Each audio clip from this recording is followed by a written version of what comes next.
네, 저는 읽어드린 본문을 중심으로 호산나 왕이 오신다 라는 그런 제목으로 함께 말씀을 나누기 원합니다. 한번 따라하겠습니다. 호산나 왕이 오신다. 한 번 더요. 호산나 왕이 오신다. 예, 오늘 본문에 있는 내용입니다. 호산나 왕이 오신다 이것이 아니라 호산나 왕이 오신다 이렇게 한번 해볼까요? 시작. 호산나 왕이 오신다. 예, 할렐루야.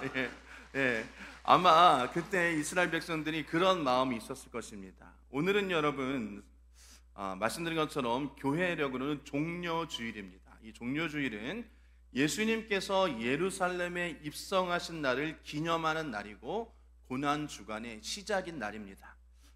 이스라엘 백성, 즉 유대인들은요, 남자가 12살이 되면 누구든지 1년에 한 번씩은 예루살렘 성에 들어가서 유월절을 지키게 되어졌습니다. 예수님께서도 12세부터 매년 한 차례씩 예루살렘 성전에 올라가서 절기를 지켰을 것입니다. 그리고 공생의 기간에는 적어도 3번 이상은 예루살렘 성전에 입성하신 것을 볼 수 있습니다. 그런데 오늘 본문의 말씀은 예수님께서 이제 마지막으로 예루살렘 성전에 입성하시는 모습을 기록한 그런 말씀입니다. 그전에는 예수님께서 걸어서 그냥 입성하셨는데 오늘 이 마지막 예루살렘에서 입성한 날에는 특별히 나귀 새끼를 타시고 들어가셨다라고 본문은 말씀하고 있습니다. 오늘 본문을 좀 살펴보면 예수님께서 제자 둘을 맞은편에 보내서 메인 나귀를 풀어 끌고 오라 하셨고, 또 나귀 주인이 무엇에 쓰려고 하느냐 물어보면 주님께서 쓰시겠다 라고 그렇게 이야기하고, 제자들은 그대로 가서 순종하여서 그 나귀를 끌고 왔습니다. 그리고 예수님께서는 그 나귀를 타시고 예루살렘 성전에 들어가셨습니다. 또 제자들은 자신이 입고 있던 겉옷을 벗어서 나귀 등에 깔았고요, 많은 사람들이 길에서 겉옷을 벗어서 양탄자를 깔듯이 깔았고, 승리와 영광의 상징인 종려나무 가지를 베어서 길에 펴기도 하고 손에 흔들면서 예수님을 영접하고 있는 것입니다. 여러분, 그 예수님이 들어오실 때 오늘 본문이 이야기합니다. 앞뒤에서 따라오는 많은 어린아이들과 어른들이, 수많은 무리들이 종려나무 가지를 흔들고 호산나 호산나 다윗의 자손이여 찬송하리로다, 주의 이름으로 오시는 이여 호산나 라고 이야기했다는 것입니다.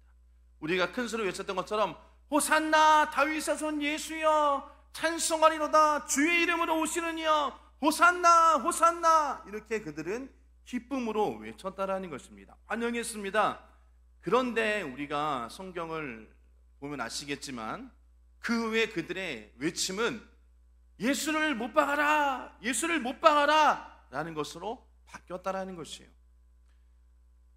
예수님의 이 예루살렘 입성은 단순한 그냥 입장이 아니라는 것입니다.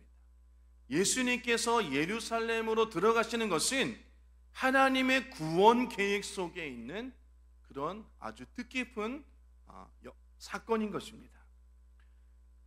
오늘의 본문은 예수님의 마지막 일주일의 시작입니다. 그리고 그 속에 하나님의 뜻이 있다라는 것이에요. 그리고 예수의 순종이 있고요, 또 그에 동참하는 제자들의 모습을 또한 살펴볼 수 있고, 또 이름 없는 한 사람의 그런 헌신의 모습도 우리가 살펴볼 수 있습니다. 그래서 오늘 본문을 통해서 예수님의 입장과 제자들의 입장과 또 이름 모를 그런 주인의 입장에서 오늘 본문을 좀 살펴보려고 합니다. 자, 첫 번째로는 예수님의 입장을 좀 살펴봅니다. 예수님은요, 이 땅 가운데 오실 때, 특별히 예루살렘으로 들어가실 때 겸손과 순종의 왕으로 오셨다는 것이, 한번 따라합시다. 겸손과 순종의 왕. 겸손과 순종의 왕. 예수님께서는 예루살렘에 들어가시기 직전에 감람산에 이르러서 두 제자들을 보내십니다. 말씀드린 것처럼 너희는 맞은편 마을로 가라. 곧 메인 나귀와 그 곁에 있는 새끼 나귀를 보리니 풀어서 내게로 가져 끌고 오라라고 말씀하셨어요.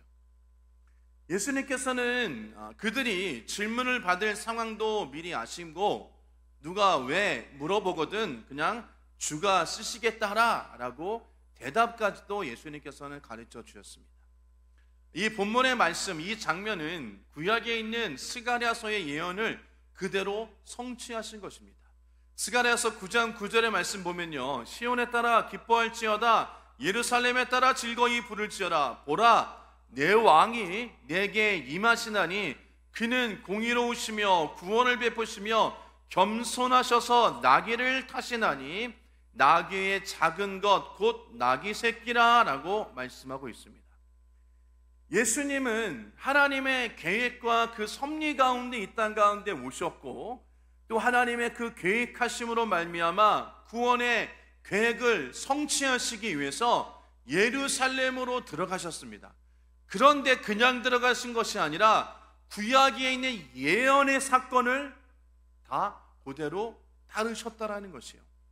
예언을 성취하시면서 오늘 말씀드린 것처럼 평화의 왕, 겸손의 왕으로 오신 것을 드러내셨다라는 것입니다. 스가랴서 9장 9절에 보라, 내 왕이 내게 임하리니라고 말씀하시면서 예수님께서 곧 왕으로 이 땅 가운데 오신 것을, 겸손의 왕으로 또 평화의 왕으로 오신 것을 말씀하고 계신 것이에요. 즉 예수님은 하나님의 구원의 계획을 성취하시려고 그 말씀대로 행하셨다라는 것입니다. 예수님께서 이 땅 가운데 오신 것, 그것 자체가 바로 하나님의 예언의 말씀, 하나님의 말씀을 성취하려 이 땅 가운데 오신 것이죠. 예수님은 여러분 왕이셨지만요, 말이 아닌 겸손한 나귀를 타고 오셨다라는 것이에요. 여러분, 우리가 영화를 보거나 또 역사적인 기록을 살펴볼 때 왕이 마을로 들어갈 때는, 세상의 왕이 어느 도시에 들어갈 때는 여러분 그냥 들어가는 것이 아니라 말을 타고 입장한다는 것입니다. 왜? 그만큼 힘과 위엄을 나타내신다는 거예요. 그런데 예수님께서는 왕으로 오셨지만 예수님은 겸손과 평화의 왕으로 나귀를 타고 가셨다는 것입니다. 예수님의 그 목적은 예루살렘에 그냥 입성하는 것이 아니라 힘을 나타내고 위엄을 나타내고 권세를 나타내는 것이 아니라 예수님은 그저 묵묵히 십자가를 향해 나아가는 것이었다는 것입니다. 이것은 예수님 스스로 고난의 길을 선택하셨음을 보여주는 것이고요, 또 예수님 스스로 낮아지심을 고백하고 있다는 것입니다. 요한복음 6장 38절에 이렇게 말씀하십니다. 내가 하늘에서 내려온 것은 내 뜻을 행하려 함이 아니요 나를 보내신 이의 뜻을 행하려 함이니라 라는 것이에요. 한번 따라합시다. 나를 보내신 이의 뜻을 행하려 함이니라. 나를 보내신 이의 뜻을 행하려 함이니라. 예수님께서 이 땅 가운데 오신 것 그 자체가 내 뜻을 행하려 오신 것이 아니라는 것이에요. 내가 예루살렘에 들어가는 것, 그것도 내 뜻을 행하려는 것이 아니라 누구의 뜻? 하나님의 뜻을 행하려 함이라 라고 말씀하고 계신다는 것이에요. 예수님께서 이 땅 가운데 오신 것부터 시작하여서 십자가에 달려 죽으시고 부활하시고 승천하시고 또 다시 오시는 그런 모든 것들이 누구? 아버지의 뜻을 이루시려는 예수 그리스도의 모습을, 순종하신 예수 그리스도의 모습을 우리가 볼 수 있다는 것입니다. 그래서 예수님의 삶 전체는 우리가 잘 아는 것처럼 하나님의 뜻에 순종하시는 그런 삶을 살았습니다. 그리고 그 순종하심의 클라이막스가 바로 오늘 예루살렘으로 들어가는 예루살렘 입성이고요, 점점 더 클라이막스로 치달으면서 가장 최고의 정점은 십자가에 달려 죽으시는 것이. 왜? 그것이 하나님의 뜻이었다라는 것입니다. 예수님께서 이 땅 가운데 오신 것은 바로 십자가에 달려 죽으시려고 이 땅 가운데 오신 것이에요. 누구를 위해서? 한번 따라 합시다. 나를 위해서. 한 번 더, 나를 위해서. 나를 위해서 오신 것 아니에요.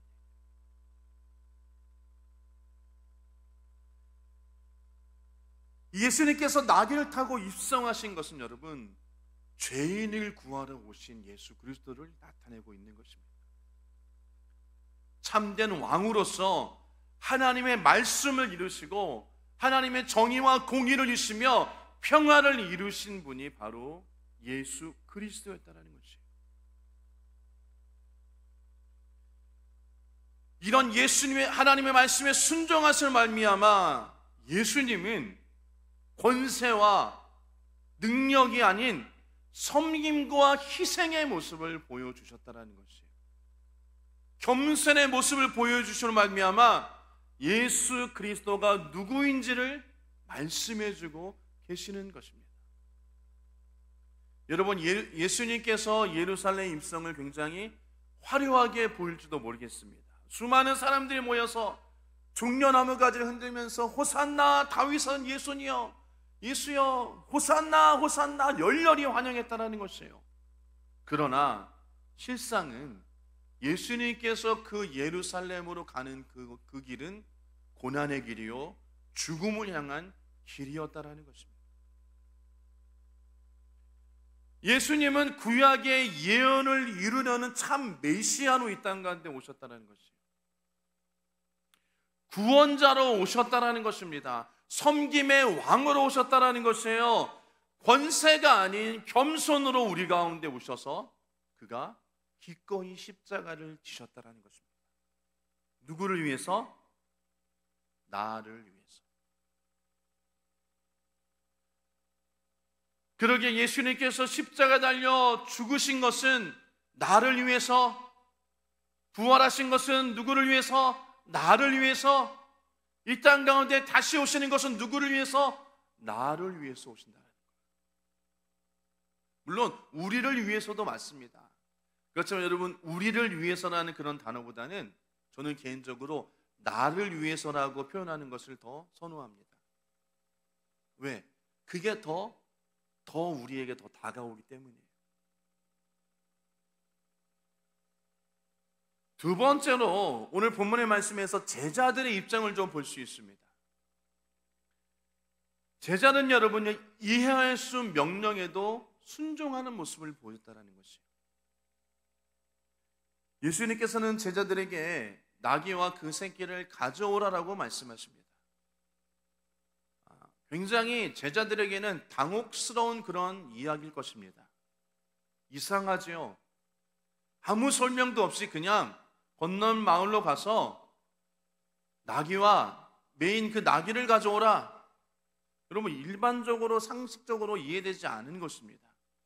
아마 제자들은 그렇게 생각했을 것이에요. 과연 우리가 가서 그 나귀를 달라고 하면 그냥 줄까? 거절하지 않을까? 혹은 도둑으로 오해하지 않을까? 여러분, 그런 생각이 분명히 있었을 것입니다.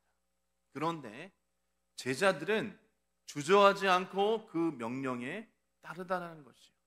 오늘 본문 6절 말씀 보면 이렇게 말씀하십니다. 제자들이 가서 예수께서 명령하신 대로 라고 이야기해요. 한번 따라합시다. 예수께서 명령하신 대로. 예수께서 명령하신 대로라는 것이에요. 물론 제자들 마음 가운데는 그런 왜 그럴까 이상함이 있을지도 모르겠습니다. 또 한편으로는 두려움이 있을지도 모르겠어요. 그러나 그들은 예수께서 명하신 대로 여러분 갔다라는 것입니다.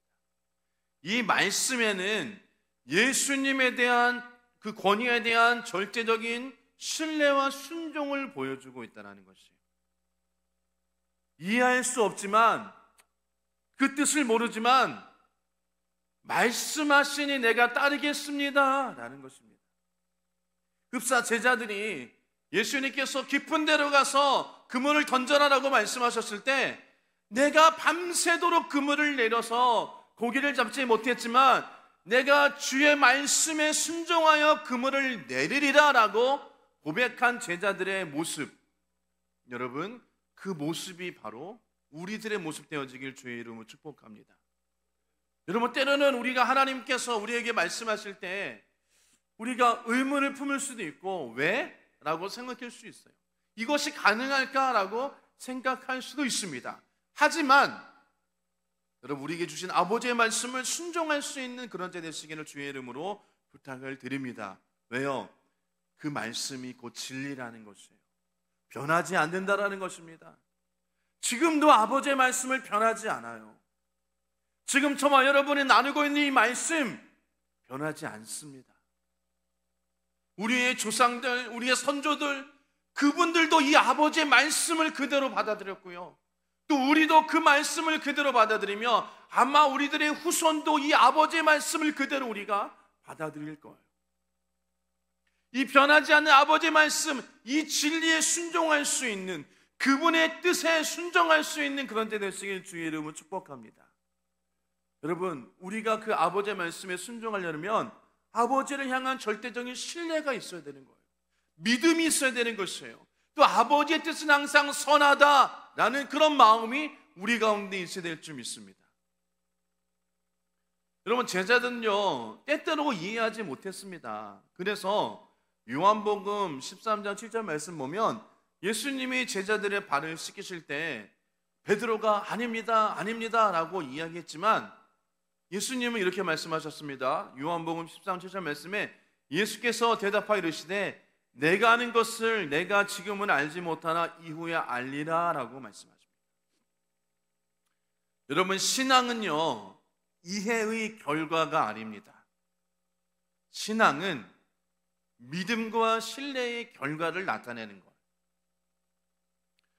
좀 말씀이 좀 어렵나요? 여러분, 우리 그리스도인은 여러분 제가 말씀드린 것처럼 증명되어지고 검증되어져만이 믿는 것이 아니라는 것이에요. 증명되어지고 수학이나 과학처럼 증명되어지는 내가 믿겠다가 아니라 내가 믿음으로써 증명되어지는 것이 우리 기독교라는 것입니다. 하나님의 말씀, 성경은요 여러분 내가 믿음으로 증명되어지는 것이에요. 여러분, 우리 많은 사람들이 세상 사람이 그렇게 얘기합니다.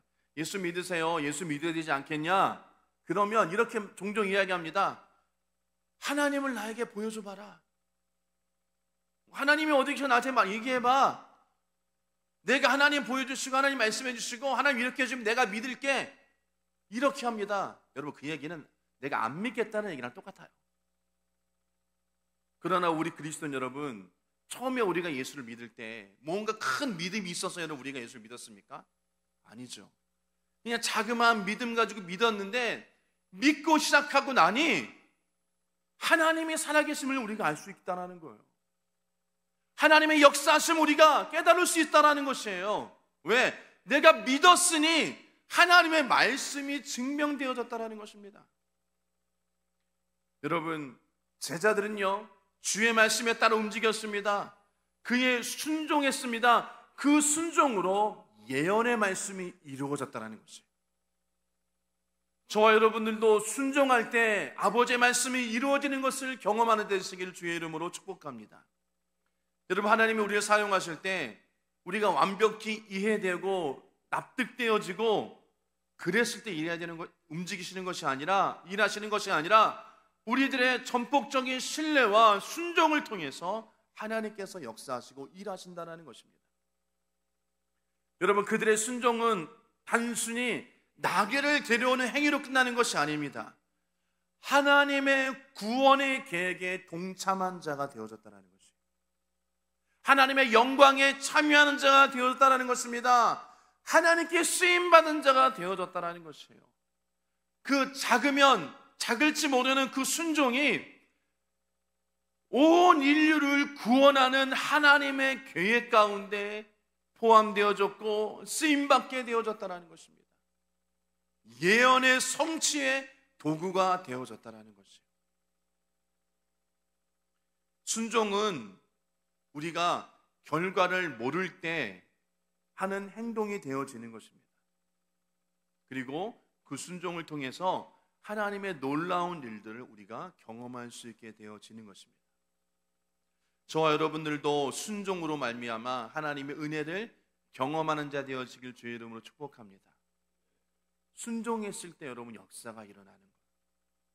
아버지의 말씀을 따라갔을 때 기적이 일어나는 것입니다. 예수님께서 이 예루살렘 입성하셨을 때 제자들은 어떻게 보면 조연 같았을지도 모릅니다. 하지만 여러분, 실상 하나님의 역사에 반드시 필요한 사람들이 제자들이었다라는 것이에요. 주연급 조연이었습니다. 제자들의 그 순종하심으로 하나님의 역사는 이루어졌다는 거예요.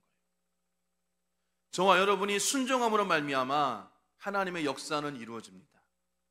여러분이 순종함으로 말미암아 하나님의 나라는 이루어지는 것입니다. 저와 여러분의 순종으로 인하여서 하나님의 교회가 든든히 서갈 수 있다는 것을 반드시 기억하시길 주의 이름으로 축복합니다. 내가 아버지 앞에 순종해야지, 내가 말씀에 순종해야지, 그러면서 나아갈 때 하나님의 교회가 더욱더 든든히 서갈 수 있는 거예요. 여러분의 순종이 없이는 하나님의 교회가 세워질 수 없는 것입니다. 여러분이 쓰임받는 것에 여러분 하나님께 감사하시길 주의 이름으로 축복합니다. 나를 통하여서 하나님의 나라가 세워지고 하나님의 나라가 확장되어지며 교회가 든든히 서가는 것에 감사할 수 있는 그런 데 되어지길 주의 이름으로 축복합니다. 여러분의 수고와 헌신과 애씀이 교회를 세워가는 거예요. 여러분의 기도가 교회를 세워가는 것입니다. 여러분의 헌신으로 말미암아, 여러분의 기도로 말미암아, 여러분이 예배드린 것으로 말미암아 하나님의 나라가 확장되어지고 교회가 세워진다는 것을 반드시 기억하시면서 여러분 그것에 쓰임받는 데 되시길 축복합니다. 여러분 한 사람 한 사람이 너무나도 중요한 거죠. 제자들도 여러분 그 한 사람 한 사람이 중요합니다. 결국에는 하나님의 복음이 온 세상에 전해지게 된 것은 바로 예수님의 제자로부터 시작되었다는 것이요. 세 번째로 여러분 우리가 좀 살펴볼 것은 그 주인의 입장을 좀 바라보기를 원합니다. 주님의 필요에 응답한 자가 되어졌다는 거죠. 어떻게 보면 제자들과 같을지도 모르지만 여러분 제자들은요 예수님과 함께 했던 사람들이었다는 것입니다. 예수님이 어떠한 사람인지를 너무나도 잘 알고 있었어요. 물론 그들이 나중에는 예수님을 배반했지만 예수님께서 기적을 베푸신 것, 예수님께서 하신 말씀을 또 예수님과 3년 반 동안 동고동락했다는 것이에요. 같이 먹고 같이 자고 같이 다니면서 함께 했다는 것입니다. 그런데 이 주인은 여러분 전혀 예수를 보지도 못한 사람이었다는 것이에요. 소문으로는 들었을 수 있을지도 모르겠지만 이 사람은 예수에 대해서 온전히 모르는 자였다는 것이에요. 예수님은 제자들에게 가서 말씀하셨습니다.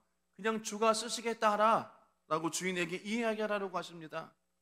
이에 나귀 주인은요 아무런 저항 없이 그냥 나귀를 내어준다는 것입니다. 성경을 보면 이 주인에 대해서 이름도 없습니다. 배경도 없습니다. 설명하지 않습니다.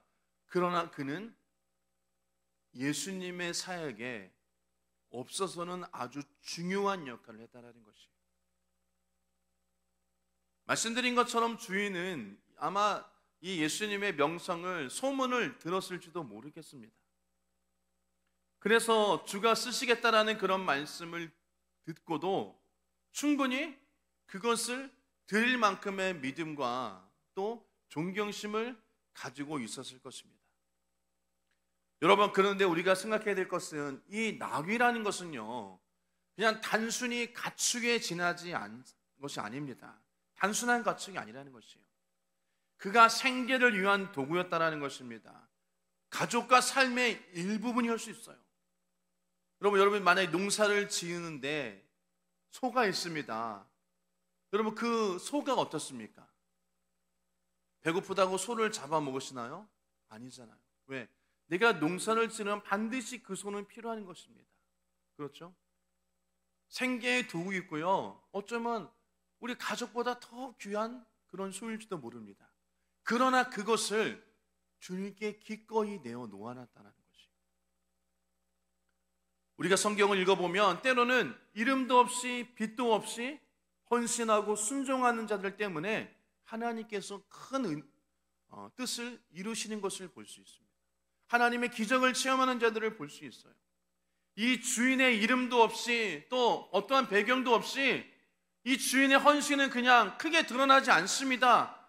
그러나 이 주인이 바친 그 헌신, 그 나귀를 통해서 구세주 예언의 성취가 이루어진다는 거죠. 스가랴서 9장 9절에 있는 그 예언의 성취가 그 주인으로 말미암아 완성되어지고 방점을 찍게 되어지는 것입니다. 여러분, 하나님의 사역은요, 때로는 우리의 연약하고 작은 것, 어떻게 보면 보잘것 없을지도 모르지만 그것으로 통해서 이루어진다는 것이에요. 그래서 여러분, 어느 분들 그런 이야기를 종종 하시는 분 계십니다. 목사님, 저는 아무 힘도 없고요, 능력도 없고요, 또 물질도 없고요, 제가 어떻게 하나님의 전에서, 여러분, 그렇게 말씀하시는 분이 계시는데, 여러분, 그것은 옳지 않은 생각입니다. 여러분이 주 앞에 나와 예배하는 것, 하나님의 교회를 위해서 여러분 조금이라도 헌신하고 수고하고 애쓰는 것, 기도하는 것, 이러한 모든 것들이 하나님께서 기뻐하신다라는 거예요. 이름도 없이 빛도 없이 하나님의 교회를 위해서, 하나님의 나라를 위해서 수고하고 애쓰는 분들이 너무나도 많이 있어요. 알게 모르게 여러분, 하나님의 교회를 위해서 헌신하는 분이 많이 있다는 것입니다. 그러한 분이 없다면 예배는 이루어지지 않아요. 하나님의 나라는 이루어지지 않습니다. 그 주인은 이름 없이 사라졌지만 그의 헌신은 어떻습니까? 하나님의 말씀에 영원히 기록되어지고 많은 성도들 앞에 기억되어졌다는 것입니다. 혹여나 주님께서 주가 쓰시겠다라는 그런 말씀이 여러분들의 귀에 들리면 여러분의 것을 아낌없이 내어드리시기를 주의 이름으로 축복합니다. 아멘 소리가 작아졌군요. 여러분, 모든 건 여러분 주님께서 주신 것이에요. 여러분, 주님께서 달라면 드려야 되지 않겠습니까? 아멘 소리가 점점 작아지고 있습니다. 여러분, 주님은요, 이 나귀 사건을 통해서 우리에게 증언한 교훈은 무엇입니까? 우리가 나에게 있는 것, 내가 가지고 있는 것, 여러분, 그것을 여러분 우리가 놓지 않으려고 하는 모습이 있어요. 주님께서 주신 것이지만 그것을 내가 꽉 움켜잡고 있다는 것이, 마냥 내 것인 것처럼, 이거 없으면 죽을 것 같아, 그것을 우리가 너무나 꼭 잡고 계세요. 그러나 여러분, 이런 모든 것들은 우리가 잠시 주님께서 우리에게 맡겨주신 거예요. 주님께서 오셔서 내가 너희 쓰겠다라고 말씀하셨을 때 여러분, 우리는 내어드리는 것이 당연하다는 거예요. 아멘. 이제 아멘 소리 좀 커졌습니다. 할렐루야. 예수님도 여러분, 하나님께서 그 생명을 십자가 앞에 내어놓아라라고 말씀하셨기 때문에 예수님도 순종하셨어요. 그리고 그 순종으로 말미암아 저와 여러분들이 구원을 얻게 되어졌다는 것입니다. 물론 예수님의 헌신은 보잘것없는 것이 아니었어요. 너무나도 큰 것이었죠. 그 구원으로 인하여서 그가 십자가에 달림으로 말미암아 저와 여러분들이 구원함을 얻었다는 거예요. 과거의 죄, 현재의 죄, 미래의 죄가 다 용서함 받았다는 것이에요. 예수님께서는 그것을 위해 생명도 아낌없이 내어놓으셨습니다. 우리를 위해서 그 생명을 주셨다는 것이에요.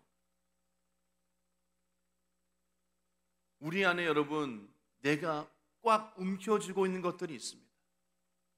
여러분, 그것들을 우리가 좀 놓기를 주의 이름으로 부탁드립니다. 주님께서 놓으라고 말씀하셨을 때 때로는 눈물을 머금을 수도 있습니다. 아까울 수도 있어요. 마음 아플 수도 있습니다. 하지만 주님께 내어놓는 그런 정화름 되어지기 주의 이름으로 축복합니다. 우리들의 생명까지도. 여러분, 우리가 너무나 주님께서 주신 것인데 내 것처럼 우리가 움켜잡고 있는 게 너무 많아요.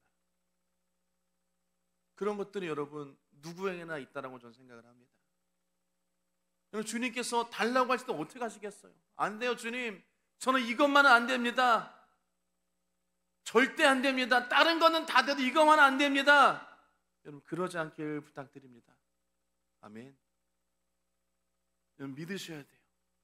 주님이 달라고 하시면 나에게 더 큰 거 주시겠지, 더 큰 은혜 주시겠지. 여러분, 이럴 때 아멘 해야 되는 거예요. 아멘. 한 번 더 하겠습니다. 자, 뒤로 돌아가서 주님께서 달라고 하셨을 때, 내가 주었을 때 주님께서 더 큰 거 주십니다. 더 큰 은혜 주십니다. 더 많은 것 주십니다. 예, 얼마나 여러분 기쁩니까?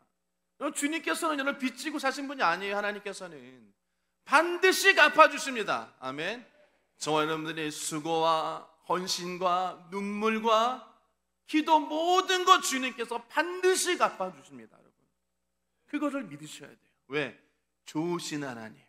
따라합시다. 좋으신 하나님, 좋으신 하나님. 그런 좋으신 하나님이기 때문인 것이에요. 여러분, 저와 드린 모든 것 주 앞에 여러분 기쁨으로 내어드리실 주의 이름으로 축원합니다. 그랬을 때 하나님께서 더욱더 기뻐하시고 우리 가운데 큰 은혜를 주실 줄 믿습니다. 여러분, 하나님에 대한 그 뜻에 대한 즉각적인 순종이 저와 여러분 가운데 늘 항상 있길 주의 이름으로 축원합니다. 말씀을 좀 정리하도록 하겠습니다. 여러분, 예수님께서 예루살렘에서 입성하실 때 많은 사람들이 종려나무 가지를 흔들면서 외쳤습니다. 호산나, 호산나, 주의 이름으로 오시는 이여. 여기서 호산나는 여러분 구원하소서라는 뜻입니다. 그들의 외침은 단순한 기쁨이 아니었습니다. 그들은 메시아를 향한 기대와 구원의 함성이었어요. 그러나 그들의 기대는 로마의 압제에서 정치적인 해방자, 로마 제국을 무너뜨릴 자, 그거에 대해서 그들은 호산나를 외친 것입니다. 그러나 예수님은 그러한 자가 아닌 것임을 우리는 깨달아야 할 것입니다. 예수님은 여러분 세상의 영광이나 정치적인 혁명을 일으킨 자가 아니라 죄를 이기고 죽음에서 우리를 구원하시는 그 십자가의 길로 나아가시는 분임을 기억하시길 주의 이름으로 축복합니다. 여러분, 예수님의 그 길은 바로 십자가의 고난으로 이어진 것입니다. 예수님은 겸손히 하나님께 순종하셨고 제자들은 이해하지 못했지만 순종했습니다. 그리고 주인은 아낌없이 자신의 소유를 주님께 드렸다라는 것입니다. 이러한 모습이 우리들의 신앙의 모습 되어지길 주의 이름으로 축복합니다. 여러분, 이 오늘 본문의 말씀을 통해서 우리가 종료주의를 보내며 또 고난주의를 보내면서 내가 하나님 앞에 어떠한 삶을 살아야 되겠는가, 주님께서 어떠한 것 때문에 예루살렘으로 들어가시고 왜 십자가에 달려 죽으셨는가를 기억하면서 주 앞에 순종과 감사함으로 또 예수님이 걸어가신 그 순종과 겸손의 길을 따라가는 저와 여러분 되어지며 또 한 주간 고난주간 되어지기를 주의 이름으로 축복합니다.